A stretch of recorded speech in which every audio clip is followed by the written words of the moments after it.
ముషిరాబాద్లోని కవడిగూడలో అక్కడ ఉన్నటువంటి లోకల్గా ఉన్నటువంటి కాంగ్రెస్, బీఆర్ఎస్, అదేవిధంగా బీఆర్ఎస్ నాయకులు గతంలో ఇచ్చినటువంటి అన్ని డబుల్ బెడ్రూమ్లను వాళ్ళకి సంబంధించినటువంటి రిలేటివ్స్కు లేకపోతే వాళ్ళకి సంబంధించినటువంటి ఫ్రెండ్స్కి ఇచ్చినటువంటి పరిస్థితి మనకు కనిపిస్తూ ఉంది. ఇక్కడ మనం చూస్తూ ఉంటే వీళ్ళందరూ వాళ్ళకు పేర్లు మీద ఒక డబుల్ బెడ్రూమ్ శాంక్షన్ అయినప్పటికీ కూడా వాళ్ళ పేర్లు తప్పునే అని చెప్పేసి వాళ్ళకు డబుల్ బెడ్రూమ్ ఇవ్వలేటువంటి పరిస్థితి.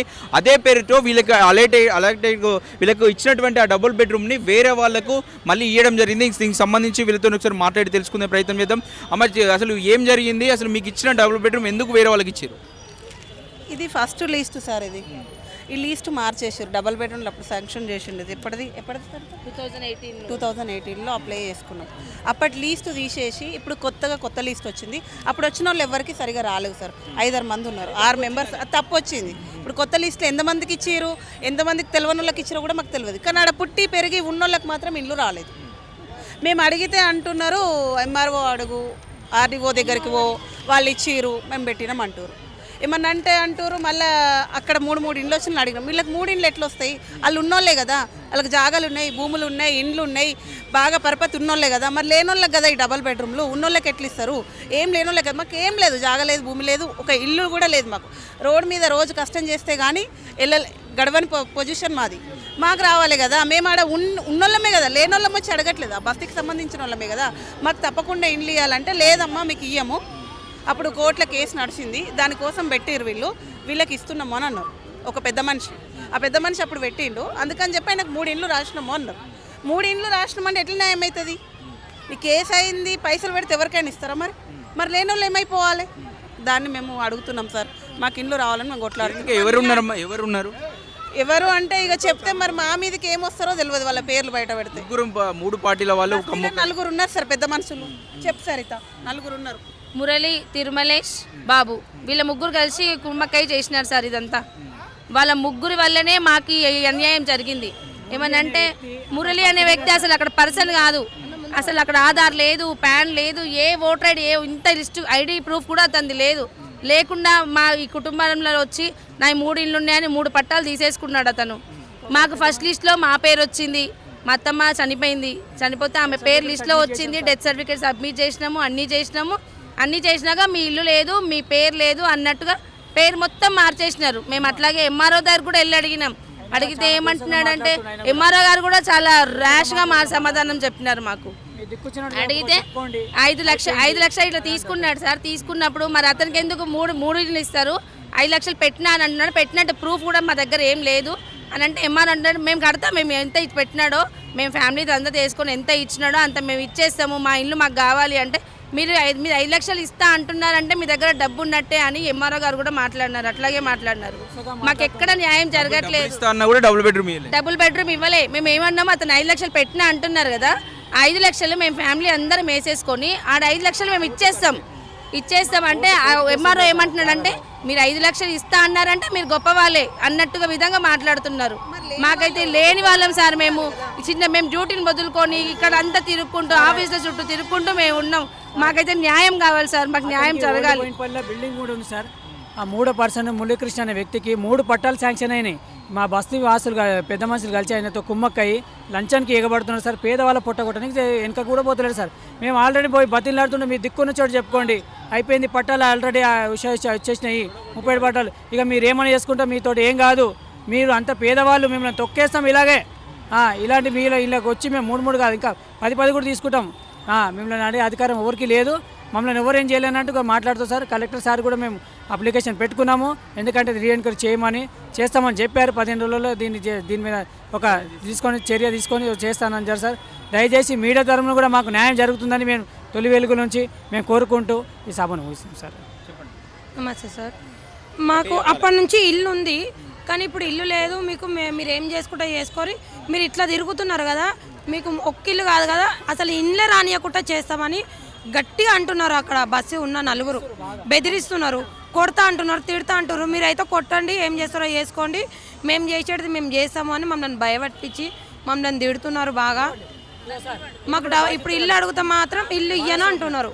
మీరు ఎక్కడికి వెళ్ళినా మా తరపు ఇల్లు అయితే ఇయ్యనియ్య మేము, మీకు ఇల్లు రాదు, మీరు ఎక్కడికి పోయినా మీకైతే అసలు ఏడ న్యాయం జరగదు. కావాలంటే 5 ఇండ్లు నేను ఒక్కనే తీసుకుంటా కానీ మీకైతే ఇప్పియను ఇల్లు అని అందులో ఉన్న నలుగురు కాదు అసలు ఆయనకు ఐడి ప్రూఫ్స్ ఏమి లేవు. మా జాగాలలో వాళ్ళు గవర్నమెంట్ కట్టిస్తామని మేము దౌర్జన్యంగా మేము పోలే. మాకు ఇస్తా అంటేనే మేము కాల్ చేసినాము. మీకు అక్కడ ఉన్నట్టు మీ స్థలాలు ఖాళీ చేసి అక్కడ ఇప్పుడు డబుల్ బెడ్రూమ్ కట్టారు. అక్కడ డబుల్ బెడ్రూమ్ వాళ్ళే కట్టినారు. మేము వద్దన్నాము. మాకు ఇస్తా అంటేనే మేము కాల్ చేసినాము. దౌర్జన్యంగా ఇప్పుడు చేసి వేరే ఐడి ప్రూఫ్స్ ఎవ్వరికి లేనని తీసుకొచ్చి 5-6 ఇండ్లు ఇస్తే మేము ఎక్కడికి పోవాలి? మేము ఎప్పటి నుంచి అన్ని మీడియాలకు చెప్తూనే ఉన్నాం కానీ మా ప్రాబ్లం ఎవ్వరు సాల్వ్ చేస్తలేరు. ఎంఆర్ఓ దగ్గరికి వెళ్ళినాము. ఎంఆర్ఓ అయితే ఏం చేసుకుంటారో చేసుకోపోండి, మాకైతే మా తరపున వచ్చినా ఇచ్చేసినాం. మేము మిమ్మల్ని ఖాళీ చేసేటప్పుడు ఎవరు వచ్చారు? శైలజ మేడం వచ్చింది. ఎంఆర్ఓ శైలజ మేడం వచ్చి మాకు ఆమె ఇప్పుడు లేదు, ఆమె ట్రాన్స్ఫర్ అయిపోయింది. ఇలా ఆటలు ఈడ ఆడుతున్నారు. మాకైతే న్యాయం జరగాలి. మావి ఇల్లులు అవి, వేరే వాళ్ళు ఇవ్వగాలి. మా అన్ని ఐడి ప్రూఫ్స్ ఉన్నాయి, కరెంట్ బిల్ మొత్తం అన్ని, రేషన్ కార్డు గిషన్ కార్డు అన్నీ మావే ఉన్నాయి. పుట్టినప్పటి నుంచి అక్కడనే ఉన్నాం మేము. ఇప్పుడు మావి వేరే వాళ్ళకి ఇస్తా అంటే మేము ఎట్లా ఒప్పుకుంటాం? మేము ఎక్కడికి వెళ్ళాలి? మాకేం న్యాయం అవుతుంది అనేసి మేము సావడానికే రెడీగా ఉన్నాం. ఇప్పుడు దొంగతనంగా తాళాలు తీసుకుపోయి మేము తాళాలు అడ్డుకున్నాం. మేము మొన్న పేపర్లు వచ్చినాం. మేము తాళాలు అడ్డుకున్నాం. మా తాళాలు మాకు ఇవ్వద్దు అని అంటే హరిహర కళాభవన్లో దొంగతనంగా లీడర్ గారు ఇచ్చిండు. బాబు, తిరుమలేష్, మురళి వాళ్ళు ముగ్గురు కలిసి తీసుకున్నారు. ఎందుకంటే ఈ లీడర్ వాళ్ళు ఉన్న వాటికి వాళ్ళు 3 ఇల్లులు వాళ్ళకి రాసిరు కాబట్టి వాళ్ళకి సపోర్ట్ ఇచ్చి హరిహర కళాభవన్లో దొంగతనంగా రాత్రి నుంచి పొద్దున వరకు తాళాలు ఇచ్చేసినారు. మా పరిస్థితి అయితే మేము అక్కడ కూర్చొని ఉన్నాం. ఇప్పుడు రోడ్డు పైన మేము ఎన్ని సంవత్సరాల నుంచి 9 సంవత్సరాల నుంచి కిరాయి కట్టుకొనే ఉంటున్నాం. మేము ఇప్పుడు వాళ్ళు ఎక్కడి నుంచి వచ్చిన వాళ్ళకి కిరాయి వాళ్ళకి ఇచ్చేస్తే మేము ఎక్కడికి పోవాలి? మేము ఇక్కడ ఉన్న వాళ్ళం అందరం అన్యాయం అయిపోయినాం. ఇప్పుడు మాకు ఇక్కడ కలెక్టర్ ఆఫీస్ నుంచి తిరుగుతున్నాం కానీ ఎంక్వైరీ చేపిస్తాం అంటారు కానీ ఇప్పుడు కూడా వచ్చినాం 3 times 4 times ఇక్కడికి రావడం. మేము ఇప్పుడు మీరు తీసుకున్న భూమికి ఏమైనా డబ్బులు ఇచ్చిరా? అప్పుడు ఏమి ఇవ్వలేదు. డబ్బులు అనేది ఏం లేదు. అది మా ప్లేసే. ఏంటంటే ఈ బస్సులో ఇక్కడ స్లమ్ ఏరియా ఉండకూడదు, బిల్డింగ్ ఉండాలి అని చెప్పి బట్టి వాళ్ళు గులగొట్టినారు అంతే. చెప్పిరా మీకు ఇస్తామని ఏమైనా రాసి ఇచ్చిరా? మరి ఇచ్చిన ఇవే లిస్ట్, ఇదే మా లిస్ట్. ఇందులో మా పేర్లు ఉన్నవి. మా పేర్లు లేకపోతే మేము అడగకపోతున్నాం. మా పేర్లు ఉన్నాయి. మా సపరేట్ ఇల్లులు తీసుకొని ఇప్పుడు వేరే వాళ్ళకి డబ్బులకు అమ్మేస్తే మేము ఎక్కడ వెళ్ళిపోవాలి? మేము చెప్పండి. మాకు చాలా అన్యాయం అయిపోయింది. ఇంతమంది కుటుంబాలు బయట పడ్డారు. మేము మా పిల్లలు గిల్లలు అందరూ మేము బయట ఉన్నాం. రాతపూర్వకంగా మాత్రం ఏమి రాసియలేదు. కలెక్టర్ గారు అప్పుడు మాకు దీన్ని కట్టిస్తామని చెప్పేసి మా కలెక్టర్ గారు 2000లో ఇచ్చారు. 2014లో 2008లో రాజశేఖర్ పీరియడ్లో ఇచ్చారు. తర్వాత 2008లో కేసీఆర్ పీరియడ్లో ఇచ్చారు. అదే పొజిషన్ సర్టిఫికేట్ ఇచ్చారు ఇప్పుడు అందరి పేర్లు. దాంట్లో అవకతవకలు అయినా అప్పుడు కూడా వినతి పత్రం ఇచ్చాము. పొజిషన్ సర్టిఫికేట్ కావాలి సార్ మాకు. ఇది ఉన్నవాడికే, ధనవంతుడు కాదు ఇది లేనివాడికి రావాలి. లేనివాడికి లేకుండా వినండి, లేనివాడికి రావాలని మేము పోరాడుతున్నాం సార్. ఇది దయచేసి అన్ని రాజకీయ పార్టీలు కలెక్టర్ గారికి విన్నవించుకుంటున్నాము, మరియు ఆర్డీఓ గారికి విన్నవించుకుంటున్నాము. అందరి అధికార నాయకులకు అందరికీ మేము ఒకటే చెప్పుకుంటున్నాం సార్. మా గోడు, మా ఈ విన్నపం మాకు మీ ద్వారా మీ సహకారం ద్వారా మా కలెక్టర్ గారికి, ఈ యొక్క కలెక్టర్ గారికి మాకు విన్నపం, మాకు ఎలాగైనా న్యాయం చేయాలని. కానీ ఇది 5 లక్షలు ఖర్చు పెట్టిన వాడికి ఇల్లు వస్తుందంటే మరి 5 లక్షలు లేని వాడికి ఇల్లు ఇష్యూ కాదు. మీ స్థలం తీసుకురు కాబట్టి మీకు మళ్ళీ ఇవ్వాల్సింది. వేరే వాళ్ళకి ఇచ్చినారు.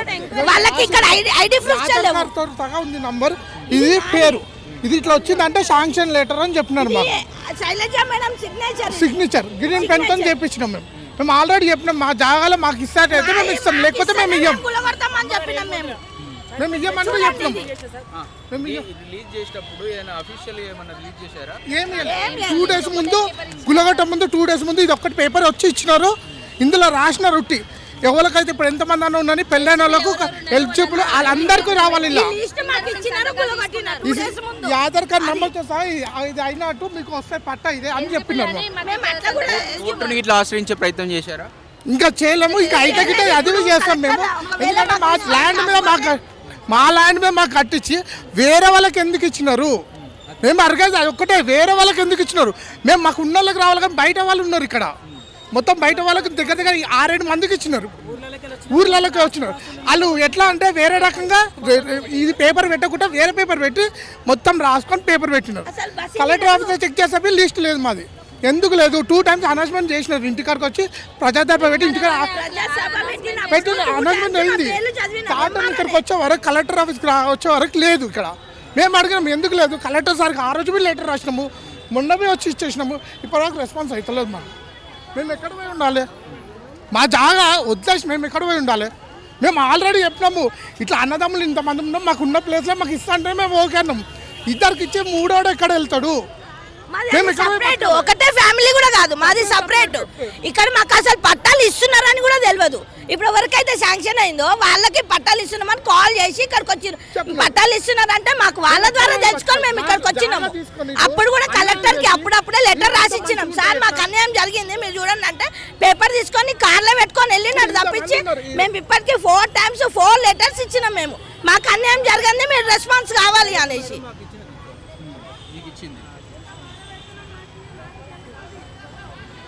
మాకైతే అన్యాయం జరిగిపోయింది. మాది మాకు కావాలి. మాకు ఎవరికి ఎక్కువ తక్కువ అని కూడా అడుగుతలే. మా ప్లేస్ లో మాది ఇచ్చింది మాది ఇచ్చేయాలి అంతే.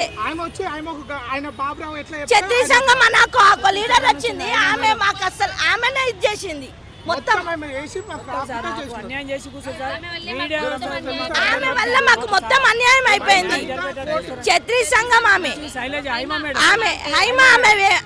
వల్లనే మొత్తం తారుమారు అయిపోయింది. ఒప్పించింది ఆమెనే, న్యాయం చేస్తా అని చెప్పింది.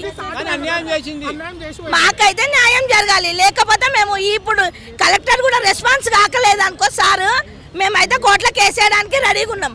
మాకు మాకు కావాలి. ఎవరినో వచ్చి పెడతా అంటే మేము ఒప్పుకోము అస్సలే. మేము మా సావనైనా చేస్తాం మా ఇంట్లో ముంగట అంతే. ఇది ఇక్కడ చూస్తూ ఉంటే బస్తీలో మీకు డబుల్ బెడ్రూమ్ ఇల్లు కట్టిస్తాము, మీకు మంచి మొత్తం మురికి కాలనీలో ఉన్నారు, మురికి బస్సులో ఉన్నాము, మీకు డబుల్ బెడ్రూమ్ ఇచ్చి అందులో మీకు మంచి ఒక బిల్డింగ్ కట్టించి అందులో మేము ఉంచుతామని చెప్పి అన్యాయంగా వీళ్ళ దగ్గర ఆ భూములు లాక్కొని ఈరోజు వాళ్ళకే ఆ డబుల్ బెడ్రూమ్ చెందకుండా చేసినటువంటి పరిస్థితి. అక్కడ ఉన్నటువంటి 3 పార్టీలకు సంబంధించినటువంటి లీడర్లు కుమ్మక్కయ్యి అక్కడ ఉన్నటువంటి వీళ్ళకి న్యాయబద్ధంగా రావాల్సింది. ఎందుకంటే వీళ్ళు అక్కడ స్వయంగా వాళ్ళు ఉన్నటువంటి ఇళ్ళను వదులుకొని వీళ్ళు అక్కడ వాళ్ళు ఆ ప్లేస్ ఇచ్చి డబుల్ బెడ్రూమ్ వస్తుందని చెప్పేసి మంచిగా కట్టుకుని మురికి కాలనీలో ఉండడం ఎన్ని రోజులు ఉంటాము అని ఆలోచించి ఆ డబుల్ బెడ్రూమ్ ఆశపడి ఆ ల్యాండ్ ఇవ్వడం జరిగింది. ఈరోజు అక్కడ బిల్డింగ్ కట్టారు, డబుల్ బెడ్రూమ్ కట్టారు, కానీ వీళ్ళకి మాత్రం ఇల్లు రాలేదు. కానీ ఒక్కొక్కరికి 2-3 ఇల్లు, ఒక్కొక్కరికి 5-6 ఇల్లు మాత్రం అక్కడ ఉన్నటువంటి స్థానికంగా ఉన్నటువంటి లీడర్లకు మాత్రం వచ్చినటువంటి పరిస్థితి.